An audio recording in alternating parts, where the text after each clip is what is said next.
This episode, I'm making a massive freezer meal prep of griddle fried rice. I'm making about 10 servings for my mom to freeze so she can heat it up whenever she doesn't feel like cooking for a day. I thought it'd be fun to film this for you. I used to cook in the Coast Guard on a griddle a little bigger than this for a couple hundred people though, but the same core concepts are exactly the same, which I'll be teaching you throughout this episode. Make sure you also give this video a like and subscribe to my Hellman's Kitchen YouTube channel. It really helps me grow a ton and I appreciate you. You want to make sure your griddle is nice and hot, and you can use some sesame oil throughout this. I'm going to use some olive oil too, just because it's a lot easier for the griddle.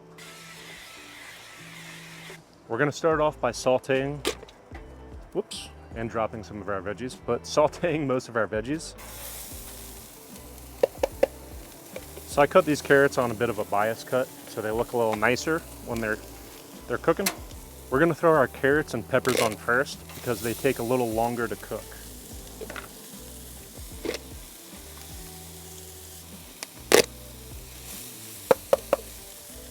You can hit these with a little bit of sesame oil.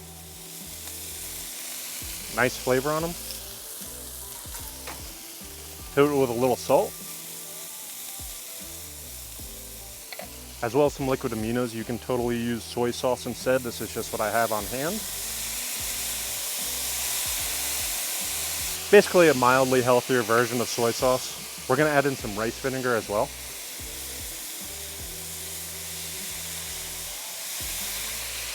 We're going to be adding all of that in throughout this process too. This is just kind of the start of the flavor.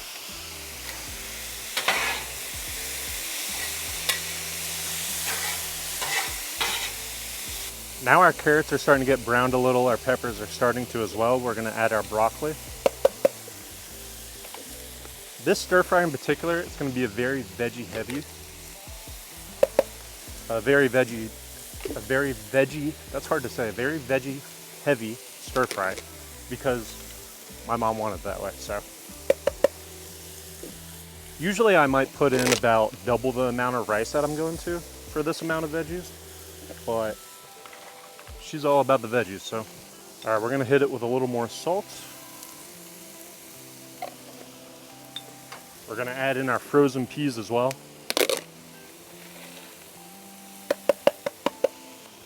We're going to add a little more sesame oil.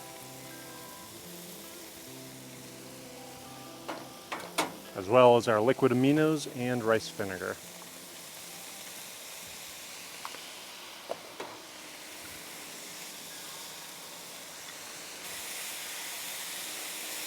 See the frozen peas? They're going to create a nice steam for everything and cool down the griddle just a little bit. Make sure you understand where your hot and cold spots are on the griddle too. I usually keep my right side just a little bit cooler. Now remember, this is 10 servings worth, so you can kind of eyeball it, cut it down the middle, divide it by 5 on each column, and it's a decent amount of veggies. It's not an overwhelming amount, which it may look like right now. It's really not that crazy. Our veggies are cooking a little more. We're gonna throw them onto the cooler side. Actually, you know what? I'm gonna throw it on the hotter side just so you can see what I'm doing a little easier. And I'm gonna turn the left side down a little. Next up, we're gonna throw on our tofu and our rice. Make sure you oil it up nice. Funny story cooking on the ship. We had this new cook on. If you're watching this, you'll get an extra kick out of it. But instead of using cleaning spray to clean the galley or the kitchen, he used spray oil. The whole stainless steel countertops, everything was just covered in oil. It was pretty fucking funny. It took a while for him to clean up. All right, now our rice has been cooking for a little while. We're gonna make a little spot for the tofu next.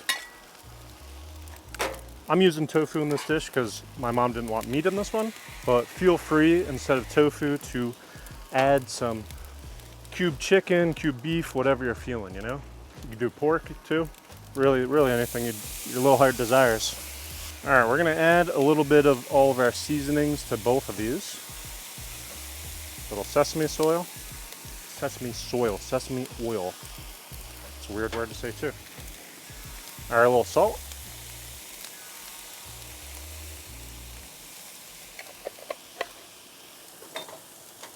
Our liquid aminos to both. One thing I'll say about liquid aminos, it doesn't quite brown as much as soy sauce does, in my experience, but it still does the trick. All right, some rice vinegar. Smells amazing in here. All right, we're gonna make sure our tofu's tossed up a bit.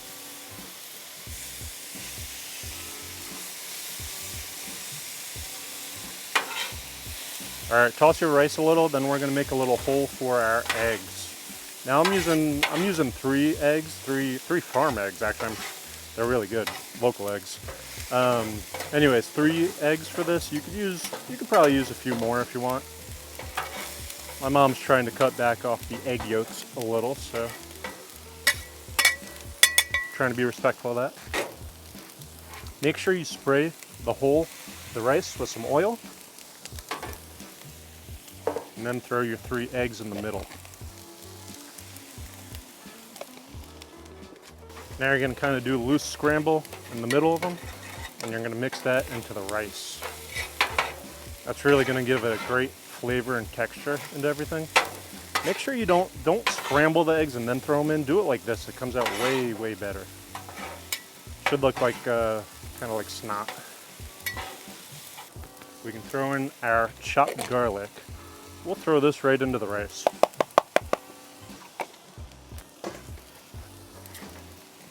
Toss everything up. Our veggies are cooking down nicely. They're on the lower heat side of the pan, remember? So we're about to mix pretty much everything together here. So this amount of rice, like I said, this is a very veggie heavy stir fry. I might use a little more rice, like maybe another cup of dry rice or so. But as I said, my mom wanted it very veggie heavy, which is fine. Now, the thing about brown rice, you don't necessarily have to leave it overnight in the fridge like you would white rice, because brown rice has basically an outer shield or layer on it. I want to say it's called bran or something like that. But basically, it doesn't clump together after it's cooked while it's fresh. But with white rice, you need to let it sit overnight in the fridge. It goes through a process called like retrogradation, something scientific like that. Basically, the white rice needs to sit for, like probably 16 to 24 hours or something like that, because something scientific happens. I kind of forget exactly what it is. Google it and let me know in the comments what exactly it is again. But basically, it enables it not to need that outer shell anymore to protect it, and it won't clump up once on the griddle. A million times better white rice if you do it that way. Don't use fresh white rice. It's just not gonna come out very good. It's gonna get all clumpy and nasty. Not very good. Also download my 1-month free meal plan. It's on a Google spreadsheet. It's very easy to use. It's packed with great recipes and the grocery list, more importantly. I'll link that down below for you to download, check it out. I bet you'll enjoy it. If you do, let me know you enjoy it. All right, so now we're at a pretty good point in all of this. We're gonna save our sliced green onions and our sliced, I used about half of a big ass leaf for this. We're gonna put this in at the very end after we mix everything together. Oh yeah, we're also gonna add sesame seeds at the very end. This is the fun part. Now back on the ship, we'd be cooking for, 150 to 200 people, whatever it was, at any given time. For a meal like this, we do it in large batches, We do maybe about this amount, maybe a little more at a time, and we'd cook it off as we're serving people. And we basically serve people like you would a cafeteria. Think your elementary cafeteria or whatever, Just made it a lot more efficient. We basically ate on like little kids' trays. That's why I never really learned how to plate up very nicely, and probably why some of my thumbnails suffer on YouTube because of that. I was also never very interested in the very pretty fine dining level of cooking. I had a couple opportunities while I was in the Coast Guard to, apply for some of the more fancy roles. Just never was interested. I was only in for 4 years too, so maybe I would have over time, who knows. But anyways, I like this large batch cooking. It's fun. Spread all this out on the griddle. It's all pretty nicely mixed. We're gonna add in our green onions and our sliced leeks now. It's gonna give a really nice flavor and color as well. Especially these leeks. I love leeks. They're delicious. Underrated. Use leeks more. After we mix this up, we're gonna throw in our last component, which will be our sesame seeds. Don't rush this process too much. Everything's still cooking down a bit. You don't want to lose a bunch of stuff either. All right, now time for our sesame seeds. Just add whatever looks good, you know. Probably end up using like a 1/4 cup or a 1/2 cup or something like that.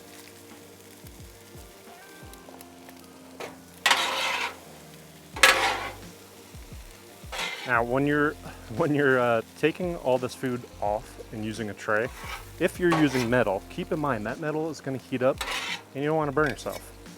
I have a big ass plastic camber I'm about to grab, but if you're using metal, put the metal down on the surface, and remember when you pick it up, it's going to be hot. I burnt myself enough to realize that. Everything's done cooking. We're going to shut off our griddle. We're going to give it a little taste test.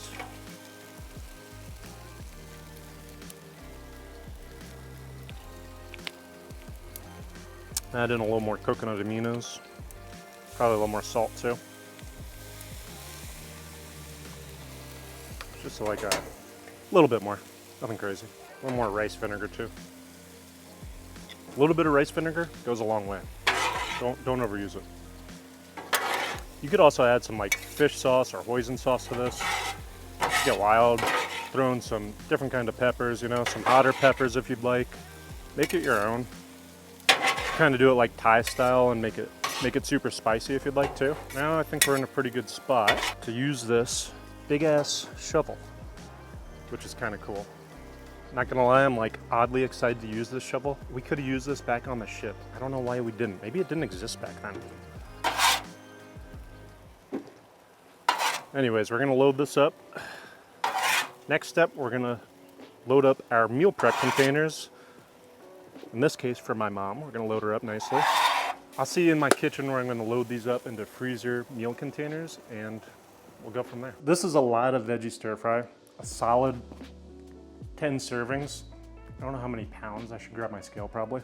But anyways, now that we got everything cooked off, I like these nice aluminum foil food containers for freezer meal preps, because you just add a little water into them after they're frozen, throw some foil on the top, heat them up at 350 degrees Fahrenheit for about 30 minutes or so.